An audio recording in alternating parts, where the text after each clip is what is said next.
Howdy, y'all. Joe Hills here, recording as I always do in Nashville, Tennessee. You might notice this fancy warden head I'm holding. Well, get ready to enjoy a beautifully landscaped driveway. Look at that. Look at all of these fantastic warden driveway markers I have.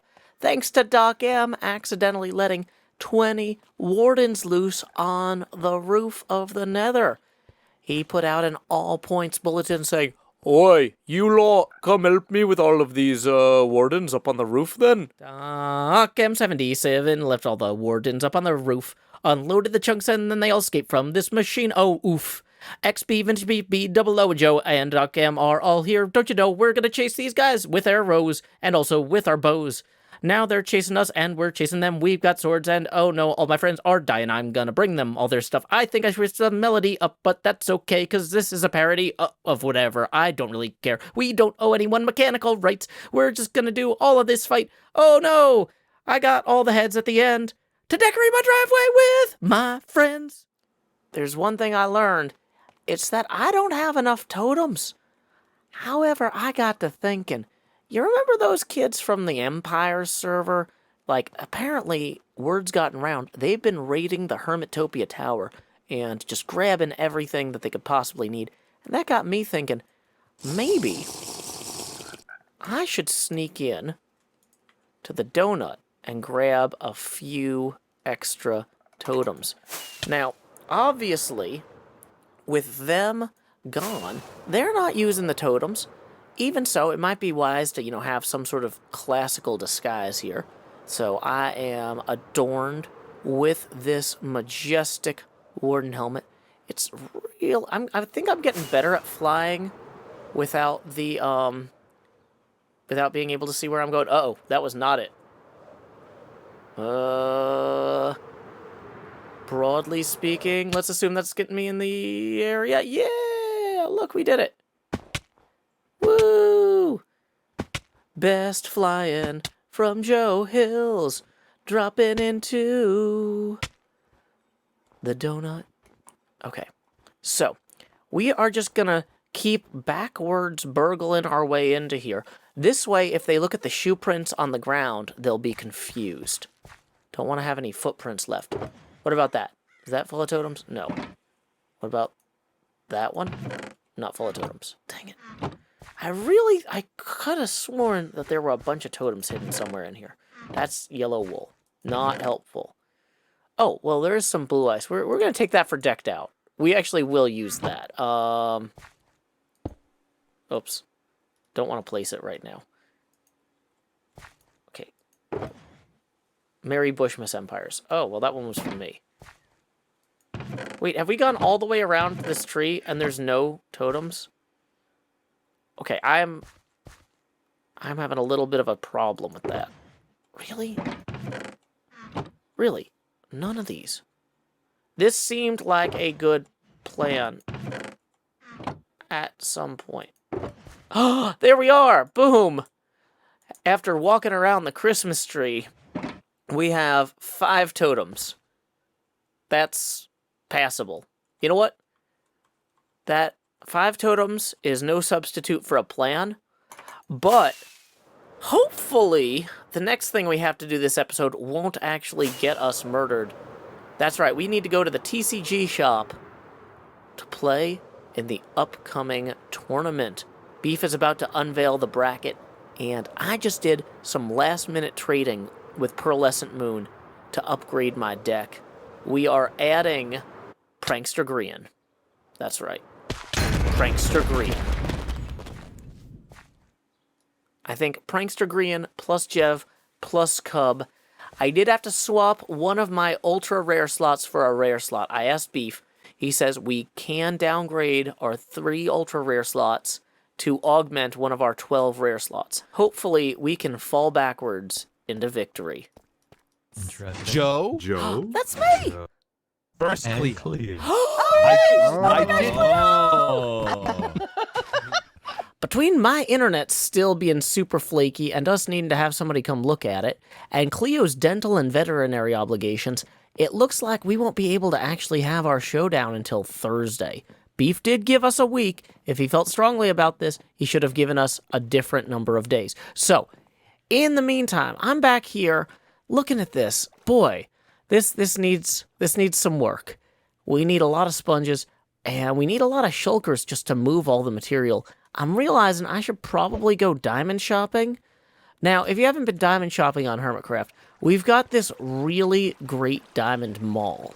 Not like the kind that would smash you, but like, if you go deep underground, you have kind of an underground diamond market here.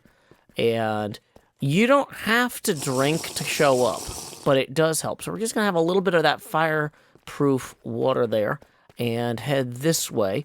Now, somewhere in here, if we are very fortunate, we will find some diamonds that we can use to purchase more shulkers. You might be like, Joe, that was an odd pause there. Was that pause for comedic effect? Well, no. I'm really stupidly tired. I got about 3 hours of sleep dry last night, and then another 3 hours of sleep freezing and soaking wet. And you might say, wow, Joe, you should really plan your bathroom breaks better. That's not exactly what happened, okay? So, some friends bought some property out on what we in Tennessee call the mountain, at least in Middle Tennessee. In East Tennessee, they probably call it something else, like Monteagle. But we went up on the mountain with a few other families and went camping yesterday, and it was absolutely beautiful. Just the absolute best weather. The forecast said there was 0 chance of rain, and the stars were so bright. I was like, you know what? Let's not bother with the rainfly. Let's not bother with the rainfly on the tent tonight. Let's just go enjoy sleeping under the stars, you know? And I have absolutely terrible vision, but the stars were so bright out there that looking up through the mesh of the roof of the tent, I could see vague glowing spots. And I had to take my glasses on and off repeatedly just to verify I wasn't hallucinating them. I don't think I've really had the chance to see the stars with my naked eye before, because my vision just has been terrible since I was like 5 or 6 years old. And so that was really cool, being somewhere super remote when the weather was so dry and clear, because in Tennessee you get a lot of humid days, and so the sky can be hazy, there's light pollution, that sort of thing. But boy, then a thunderstorm rolled in partway through the night, and my attempts to explain to my daughter why she should stand in the rain and help me were met with, I'm too tired, you were snoring a lot. And so trying to get the rain fly onto the tent without practicing putting it on the tent since before COVID, in the dark, in the wind, and the rain, was a bad idea. And by the time that I got back in the tent, my sleeping bag which has some water-resistant properties, but when I had gotten out of my sleeping bag, I had done so in such a way that it, like, opened as kind of a bathtub. Whereas my daughter had gotten out of her sleeping bag in such a way that hers did not. And so I get back in the tent, and I'm looking at it, and it's like, oh, good, my sleeping bag is now a tub. Womp womp. Luckily, it was above freezing out. So, you know, I wasn't in any, like, mortal peril or anything. But I was deeply uncomfortable trying to get back to sleep. I realized, here's my camping tip from me to you. A lot of rainflies can be attached partially, right? Depending on how your tent is designed, you might be able to put, like, attach the rainfly to 2 of the 4 corners and then kind of have it, like, peeled back. I was going to say, like an orange? I don't know if that's how oranges work, from a waterproofing standpoint especially. But basically having it cover half the tent but not the roof.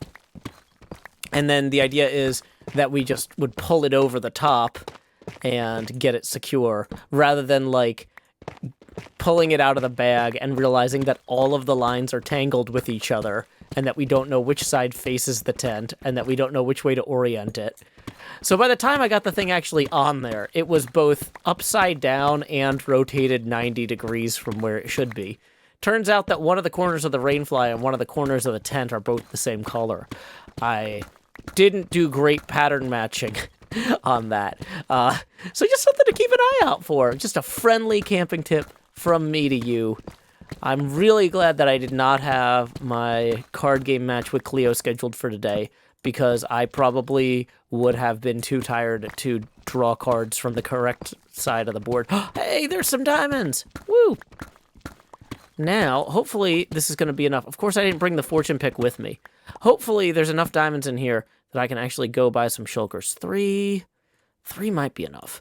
Let's see how far we can go with this pick. If we can find another cluster of diamonds, that would be fantastic.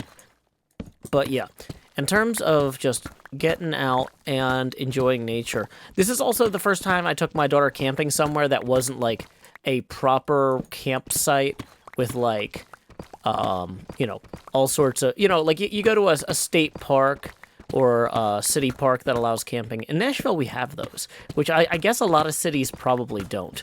We actually have a park on the edge of the county that's administered by Nashville that allows camping. But out there, they've got like, restroom facilities and like a lodge and stuff like that.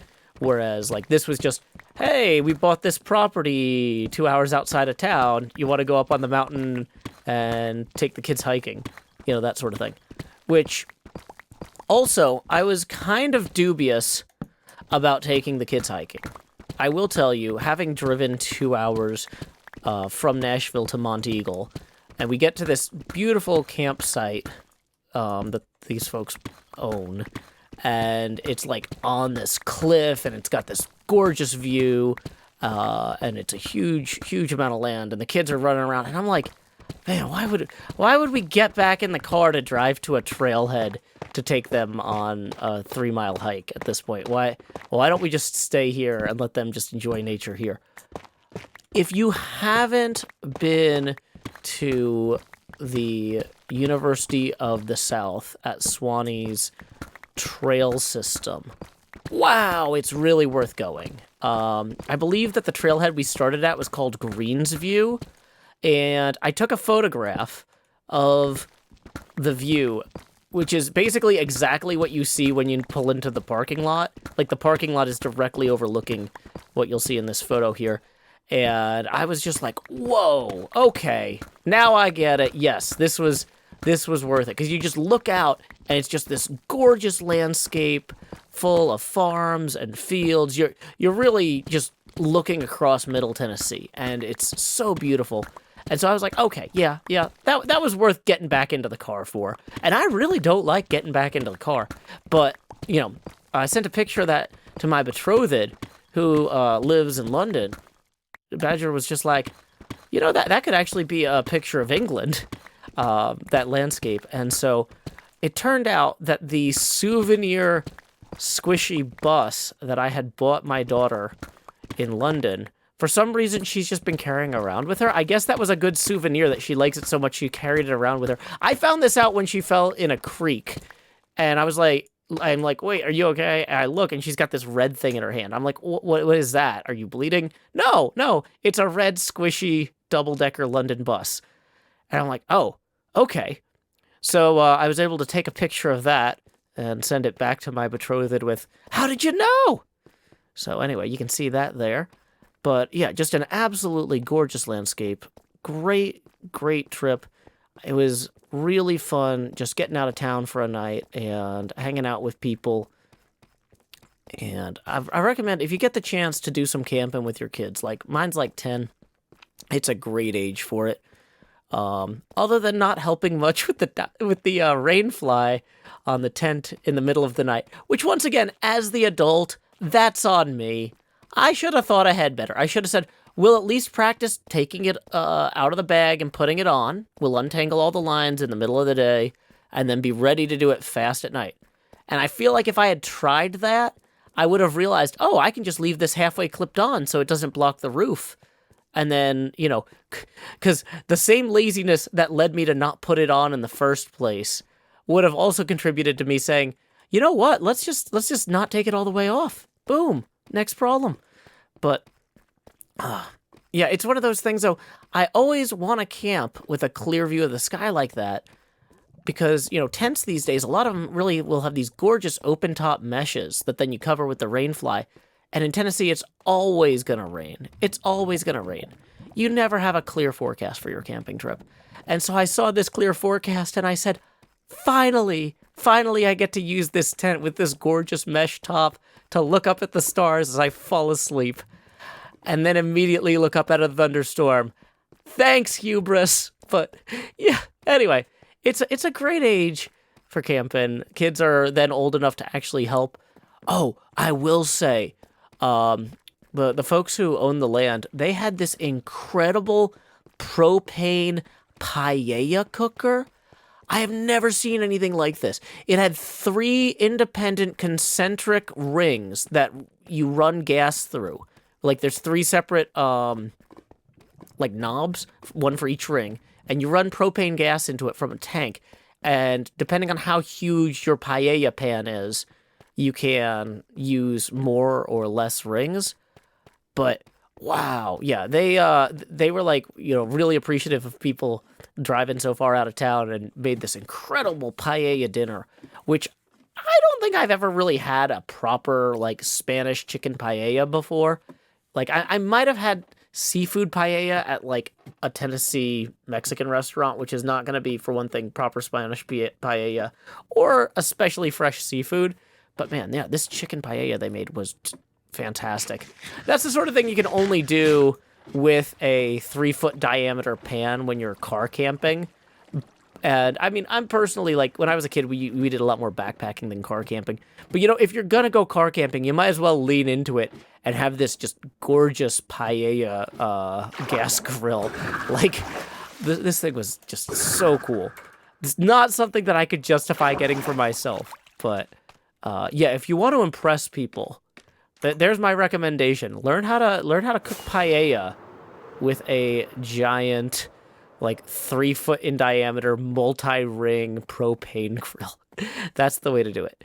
Okay, so we have 12 of these blocks of diamond here. Let's go ahead and swap out our pick for a more fortunate one and see if we have enough to go buy some shulkers. Because we have so much stuff to drop off at Pearls, we're just going to have to accept that we're going to need to leave some shulkers full of material. Okay, hey, 24 diamonds. That's not bad. We can run over to Impulses now real quick. He's got a real fancy tower here that he calls the Impulse Pyre State Building. And so we're just going to run in there. Wow, look at that. If we had Percy Jackson books in HermitCraft, they would probably take place on top of that building. Okay, the building directory is currently a lie or a scam. It's empty for the most part. But I think if we come over here, there is a machine. I gotta say, I love this flag work. These banners are just absolutely hilarious. So this is a shulkin bulk, 16 shells for 1 diamond block, and you pay in the barrel. So we're going to make a couple of blocks here. Oh, and we got some leftover diamonds. That's always nice. So, there we go. We got a shulker full of shulker shells and another shulker full of shulker shells. It's so easy. I think I'd better be on my way and start making some room to swing back through my pinball machine. Oh, no, that's a door. I thought for some reason this would be open. Why would I think that? Oh, yeah. Lack of sleep. Time skip.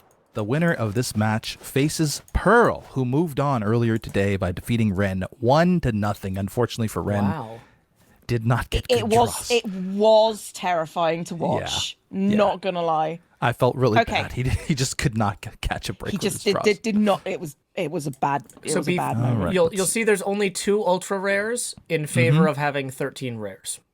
Okay. I'm Here we ready. go. Start game with random player.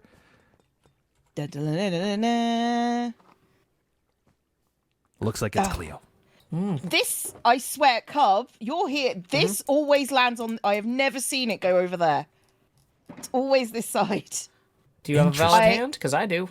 I have an ultra valid hand. Oh, what does that that's mean? scary. So I've got an AFK Cub fan here as second player. I'm placing him first. Can I just point out what I know of your deck? You're probably going to win this one. Oh. Just saying. We'll see how it goes. So, I will definitely see how it goes, but also, yeah. Yeah, I think Cleo might have me here. Because if I attack for 120, she's still got 2 Can we items play there. it out? Can we play it out so I can see the fireworks, please? I mean, I'll go that press okay? the button. I will resign, and you can. Yay! Hey, we got a victory. Good game, Cleo. Thank you, Joe. I did not expect to win that one with your Now, type how many advantage. cards did you have left? I'd be very curious because you drew a lot of cards. You know what? I'll tell you what. If you hit endgame, we'll count how many cards I've got left. Okay. Do you want to take those out Yeah. just so we can see? Take those out, and we'll see I what mean, they. pops in. Yeah, go for it. Go for it. Okay. Joe got a little bit unlucky with the item draw, I feel. Yeah, not kidding. Oh, you still had quite a few. Yeah, no, 6. No, 6. Yeah, I- it's 6. If I 7. 7, Okay, I mean 8. 8. Okay. But Like I had a good few turns ago because Still- I was working on Hypno rather than TFC. yeah, if I Yeah. hadn't factored in that Hypno could attack AFK Hermits, that was because I don't play against a lot of miners, Yeah. and I hadn't factored that in. So yeah. Otherwise, I think I could have did made it not- 8-turn swapping. I think you probably could. Joe, can I just say, I did not expect to win that one, and you've got an evil deck, so I appreciate you. What do you mean you didn't expect to win? You were highly favored in the seeding. I'm one of the lowest ranked players. I didn't expect to win because my deck got nuked by the Mumbo nerf. So this is my secondary deck, and I had to You scrimp mean- and save to get it. Your deck, which is an exact copy of my deck, which I had first. Honestly, that Doc, deck- I've not seen your deck recently anyway. Oh yeah, I love the heckling. It's You know, fine. if you're on the stands, you gotta heckle. I'm from Europe. It's football. I'm from Europe. I'm from Europe as well. Yeah, are you? So you know, you're from England. Shouldn't there Does be that like count? I football don't know if that counts anymore. chants? Like No, it still CLEO, counts. play the minor, Okay, let's yeah, go. yeah. CLEO. I mean, Europe's a continent, okay? A consonant. Yeah, I'm and glad I didn't accidentally take a vowel. England is separated from the European continent. It's an island, as we know. So you It's know, an island, but technically- it's part of the continent of Europe. You're still saying Still consonant. part of a continent.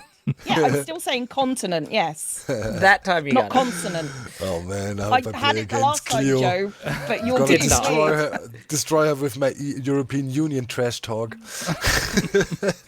Schengen! You know what? I can't really say anything, can I? Except I didn't vote for it, so you can't blame it on me. I have a 3-day injection in my mouth to stop it hurting. Leave me alone. Okay, well, I wasn't going to leave you alone, but instead I need to say good game, Cleo. It was fun. Oh, I've stopped recording. Good game, Joe. Oh, I'm glad that, yeah, your video is just going to end with me being mean about consonants. Yeah. What a sore loser. Unfollowed. Saw loser bashing the European Union. How dare you? Man, Joe's a loser sorer than Cleo's mouth. He needs a 3-day injection. You need something to get rid of the salt. May I suggest more water? Yeah, I was going to say, you know what goes with salt well is ice, lime juice, tequila, and a little bit of Cointreau. And you know what? If you feel like you need that hey, come. after being thrashed, yeah, sure. This whole place, this whole complex here is continuously under development. If you're not already watching iJevin's videos, I hope you take the chance to check some out. I helped a little bit with the terraforming early on here. Howdy, Jev. Can you hear me? I don't think Jevin can hear me. We can just stand here and wait. Oh, you know what? Let's remove the shovels. Those look threatening. Those look threatening, yeah. We're just going to have a good JevIn stand, you know. This is actually really nice, you know. Sometimes friends don't need to talk to each other. They can just stand awkwardly, slightly down the stairs from other friends. I wonder what he's looking at. Oh, he's looking at you. You look great today. I see why you've captured JevIn's attention here. Good for you.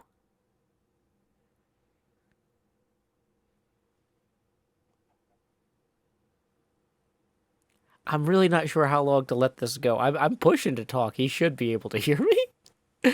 I think he must have walked away from his computer. Okay, so maybe we just do a sponge heist. This was going to be a sponge borrow, but this might need to be a sponge heist. So everybody get your whiteboards out. We need to make an elaborate plan to sneak in here without JevIn noticing, and then make it convoluted enough that it might work, even if we've explained some of it directly to you, the viewer. So, like, step 2 might be to walk backwards and then find where those are. Okay, here's where... Let's switch to first-person mode. Ooh, rare items! Hey, that looks real promising.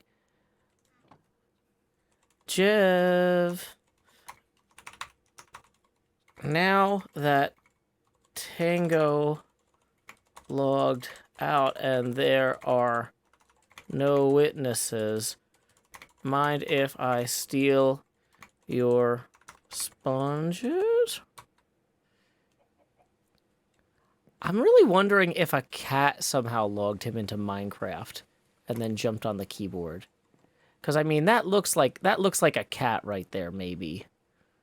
I don't know. That might have been a cat. Should we build him an AFK shelter? I'm actually worried that something is like a creeper is going to wander in and kill him.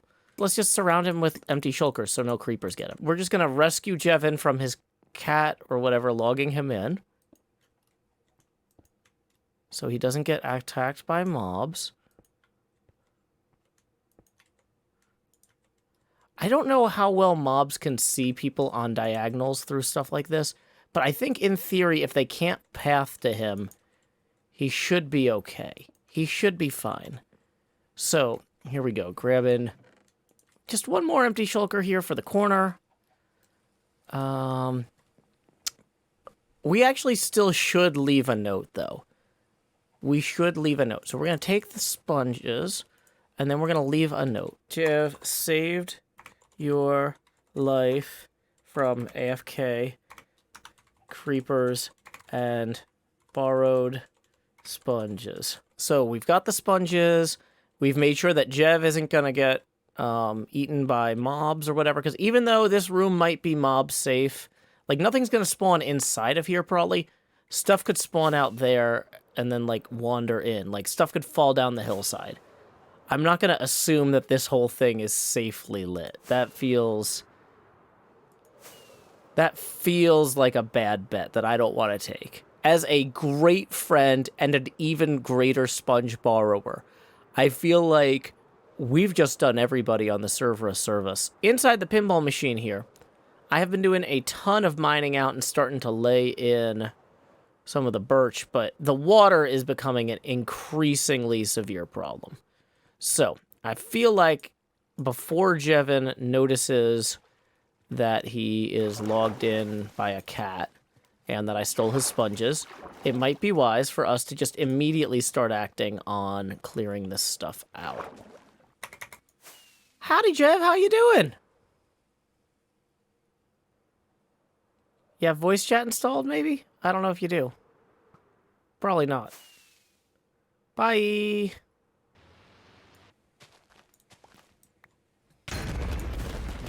There we go. That's what you love to see.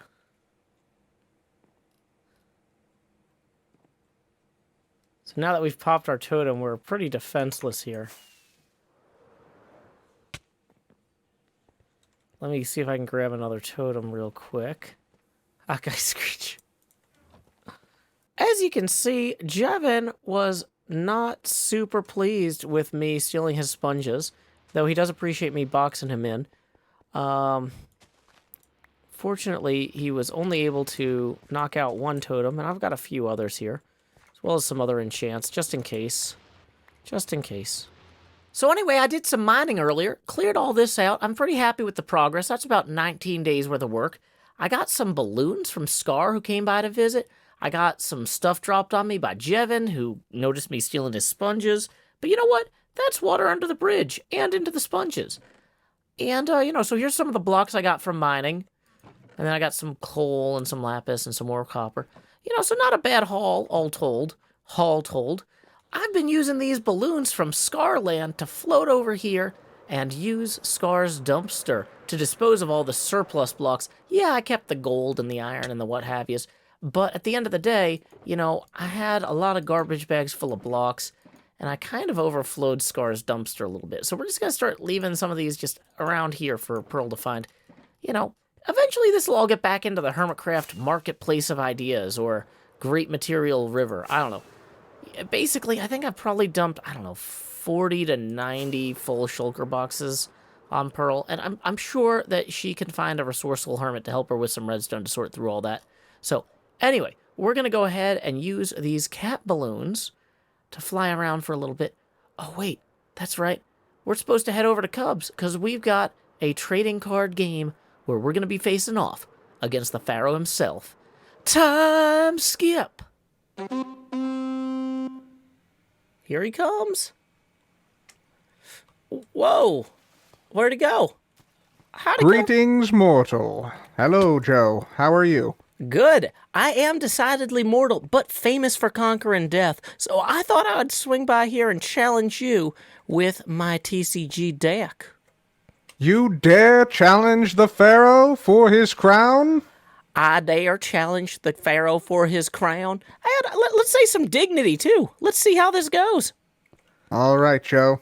We shall. We shall battle. We shall battle. Do you have your deck ready? I have 42 cards prepared in accordance with the ancient laws of Vintage Beef's other tournament. All right. Sounds good. I will have you know that in this deck lies a card never before seen. It may be a little bit familiar once you see it, too. So there's one card that's never before seen that always lies, and one card that's never before seen that always tells the truth. I think I've done this one before. All right, Joe. Are you ready? I'm ready. All right. Best of luck. Here we go. TCG. Easy as 1, 2, 3. 1, 2, 3. TCG, baby, you and me. For a second, I was wondering if you were going to have some sort of, Egyptian variation, but no, it's just the same music. It's the same. I've got a valid deck. That is the voice of the gods right there, Joe. Clearly. All right, I also have a valid deck, and it looks as if I go first. I'm going to bring out the never-before-seen card, Joe. Uh-oh. Are you ready? I'd better get ready. Welcome, the Pharaoh, the golden card, the arena. Wow. Howdy, Pharaoh. I like that your names are in multiple languages. We got Tarjay down here in French, and then we've got 11 Balba in Roman. Yes. Very cool. Tarjay and Xibalba. Now, Oh. I'll read you the special ability on Xibalba because Okay. it's a pretty powerful attack. I've never seen it. I don't know what it does. Please enlighten me. Xibalba, you flip a coin after you attack. If it's heads, you can give up to 80 health to AFK Hermit. But Oh. this is key. Health given is equal to damage done during the attack. So if you take less damage, like with armor or something like that, then you can heal less, basically. So Interesting. yeah, so I think I will attack once more with Xibalba for 80 damage, which slays Green, I believe. Okay, but it only 60. does 60 because of the armor, so you can only heal for 60. So I'm discarding Correct. 2 prankster cards, 1 armor, and 1 Green here. And you Alright, get a victory so I will- point. Get the victory point. Third and final Pharaoh Oh no. onto the Triple board. Pharaoh. Triple Pharaoh action. So I'm going to attack with Xibalba for 80 plus the TNT. And I think that's the game, correct? That 160? that will kill the Cub fan. Yep. All right. Good game, Joe. Well played. Good Well game, played. Cub. Good game. I was holding out for a golden apple. Yeah, that would have allowed you would've to maybe deck me out. Bought me perhaps. enough time. I wasn't trying a decking you out strategy. My problem was I drew basically all speedrunner cards for the first third of the game. Yeah, I know this common cub. This common cub did a lot of damage, like just Oh yeah. over and over again. And then I got lucky with Shibalba rolls. Like I think I hit probably like every one but one. I think so. That was pretty lucky. Yeah. I mean, I had the last 2 draws were 2 Cursive Vanishing books, so I could have at least gotten rid of your armor if I lasted long enough. But I Yeah, mean, that would've still, been my critical. board is in rough shape here. Yeah. I mean, if I hit the Shibalba rolls consistently, then it's hard to beat. I will say, but yeah, well played, Joe. I think you did well. You did very well. You did Good very game. Yeah. I'm gonna have to maybe reshuffle my deck, maybe re-strategize. How soon can I Yes. re-challenge you? Is there like a limit to that, or? Yes, there is a limit of 1 game per person per day. So you Oh. can challenge again tomorrow if you want. And I will say the deck will remain the same. Okay. So as you've seen, what I have, you can alter the deck to be better against this deck. Oh, well, I love finding the type advantage against balanced hermits. So, That's true. It's true. It is tough, but yeah. I'll see what I can do, because I could probably do something now that I've seen it. Just out of curiosity, at this point, how many days has the challenge been open, and how many hermits have won or lost? you are the first to challenge the Pharaoh here in the pyramid. Ooh, well, truly it is an honor. Thank you, Pharoah, for having me, and I look forward to facing you again. Farewell, Joe. Farewell. You Pharoah well. You may have noticed that this episode was pre-roll ad-free. That's thanks to Patreon sponsor, Mr. Lance. Thanks, Mr. Lance. You may have also noticed that this episode was mid-roll ad-free. Thanks to Patreon sponsor, Bioduck. In lieu of that mid-roll ad, I will now provide a poetry prompt of my own devising. You can leave your own poem in the YouTube comments section below. Our prompt is Triple Pharaoh. Until next time, y'all, this is Joe Hills from Nashville, Tennessee. Keep adventuring.